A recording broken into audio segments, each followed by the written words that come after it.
नमस्कार, मैं doctor Pragati Raghu Saxena KRP science block Shivrajpur Kanpur Nagar एक बार फिर आपके समक्ष उपस्थित हूँ निष्ठा प्रशिक्षण के तहत मॉड्यूल नंबर 2 पार्ट 2 के साथ। इसके पहले पार्ट में मैंने आपके साथ इफेक्टिव स्किल्स डेवलपमेंट के बारे में चर्चा की थी, जिसमें sensitivity and care and empathy.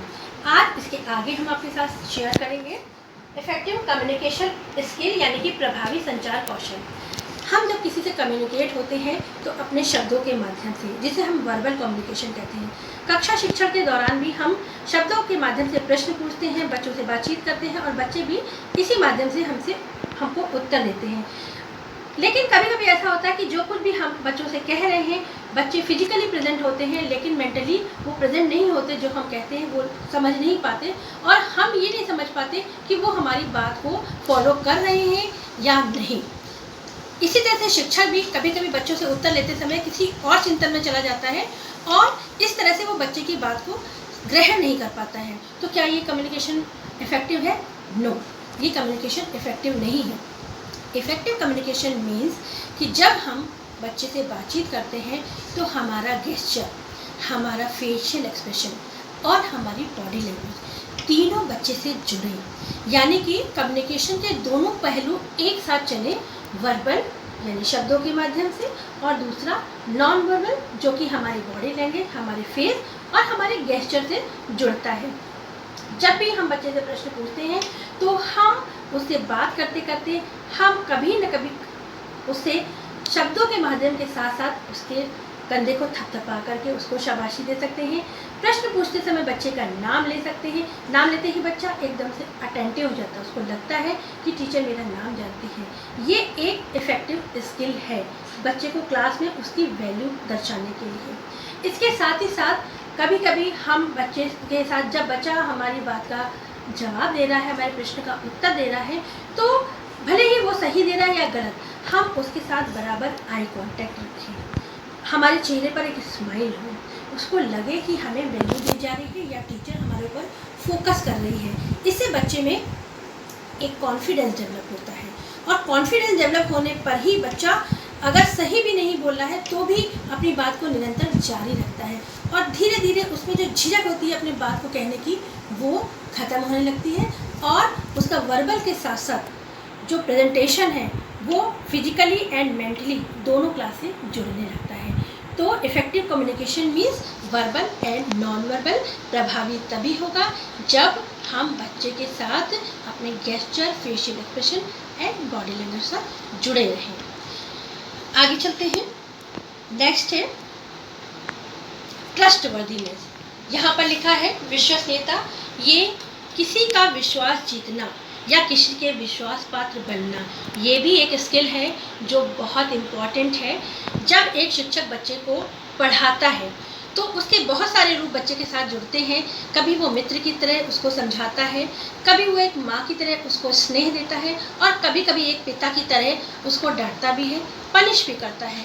अब देखना ये है कि बच्चे के दिमाग पे उसकी शिक्षक की कौन सी छवि स्टेबल है, कि अगर शिक्षक बच्चे को डांट रहा है तो क्या बच्चा इस चीज़ को एक्सेप्ट करता है कि अगर ये टीचर मुझे प्यार भी करते हैं और आज अगर हमें डांट रहे हैं तो ये हमारे हित के लिए है।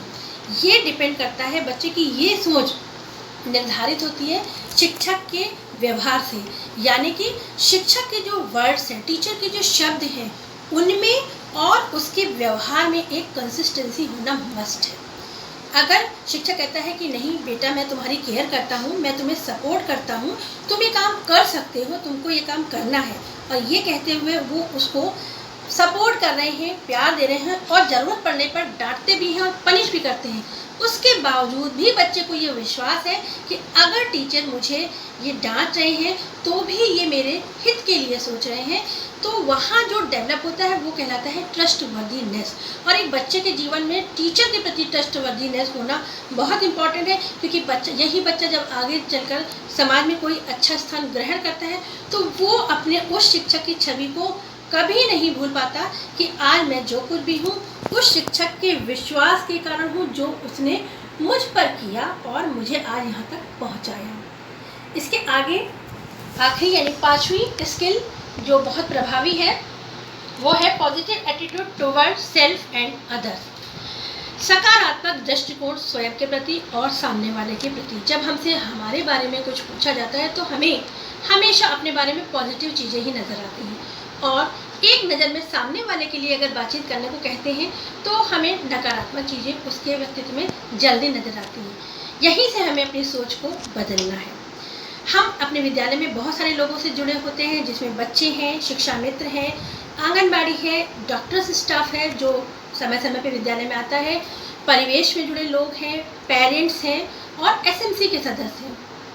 हमको सभी के प्रति, खुद के साथ साथ सभी के प्रति अपना दृष्टिकोण सकारात्मक रखना है, क्योंकि हर व्यक्ति के पास कोई ना कोई एक अच्छी क्वालिटी ज़रूर होती है और हमें उसी अच्छी क्वालिटी को नोटिस करके एक्सेप्ट करना है, कॉपी करना है कि हम अगर ये गुण अपने अंदर डेवलप कर लें तो हमारा तालमेल उस सब विद्यालय से जुड़े हर एक व्यक्ति के साथ बहुत अच्छा सेटअप हो जाएगा और विद्यालय का वातावरण उतना ही ज़्यादा हेल्दी हो जाएगा अगर हमारा तालमेल सबके साथ पॉजिटिव है। ये पॉजिटिव एटीट्यूड ही कहलाएगा, क्योंकि इस कोरोना महामारी में जहाँ पूरा विश्व त्राही त्राही कर रहा है, हमारे भारत के प्रधानमंत्री श्री माननीय नरेंद्र मोदी जी ऐसा क्यों कह रहे हैं कि हमसे कह रहे हैं कि आप थाली बजाइए, दिए जलाइए, शंख बजाइए। क्या है, क्या ये कोरोना की महामारी की दवा? जी नहीं। हमारे प्रधानमंत्री इन सब छोटी छोटी स्किल्स, पॉजिटिव एटीट्यूड्स का प्रयोग करके लोगों में एक जागरूकता संदेश पहुंचा रहे हैं कि नहीं, इस महामारी में हम अकेले नहीं, वी आर नॉट एलोन, हम अकेले नहीं हैं, हम सब साथ हैं। क्योंकि हम जानते हैं कि हमारा जो देश है यहाँ पे संसाधनों की कमी है, इलाज की सुविधाएं उतनी नहीं in comparison to density of population, लेकिन फिर भी हम आज एक रोल मॉडल के रूप में पूरे वर्ल्ड में उभर के सामने आए हैं। हमारा कंट्री आज भी महामारी के से फाइट कर रहा है। हमारे कोरोना वॉरियर्स जो हैं वो बराबर हमारी सेवा कर रहे हैं, उपचार कर रहे हैं, ये जानते हुए भी कि इनकी दवा भी डेवलप नहीं हुई है। ये क्या है? ये एक पॉजिटिव एटीट्यूड ही है जो अगर हम बनाए रहे और अभी तक बनाए रखा है, इसीलिए हम अभी तक एक सुदृढ़ स्थिति में हैं और इसी एटीट्यूड के साथ आगे इस महामारी से जीतेंगे डेफिनेटली। तो ये एटीट्यूड अगर बच्चों में हम डेवलप करें तो वही बच्चे आगे किसी भी प्रोफेशन में जाएंगे अपने एटीट्यूड के प्रति, अपने प्रोफेशन के प्रति वो हमेशा धनात्मक रहेंगे और वो कोई भी प्रोफेशन चुने, चाहे वो एक किसान बने या वो एक डॉक्टर या इंजीनियर, वो अपने प्रोफेशन के को रिस्पेक्ट की नज़र से देखेंगे, उसके प्रति जजमेंट देंगे, पॉजिटिव रहेंगे और सक्सेसफुल होंगे। तो ये सारी स्किल जो हमने आपके साथ डेवलप की, ये एक शिक्षक को रोल मॉडल की तरह खुद में डेवलप करनी है, ताकि उसके सामने जो देश का भविष्य है, उनके बच्चे वो उसको देख करके उनका अनुसरण करें। और यही हमारे इस मॉड्यूल का उद्देश्य है जो मैंने आपके साथ साझा किया। आशा करती हूँ कि आपको इसके सभी एस्पेक्ट्स पसंद आए होंगे और इसी के साथ धन्यवाद, नमस्कार।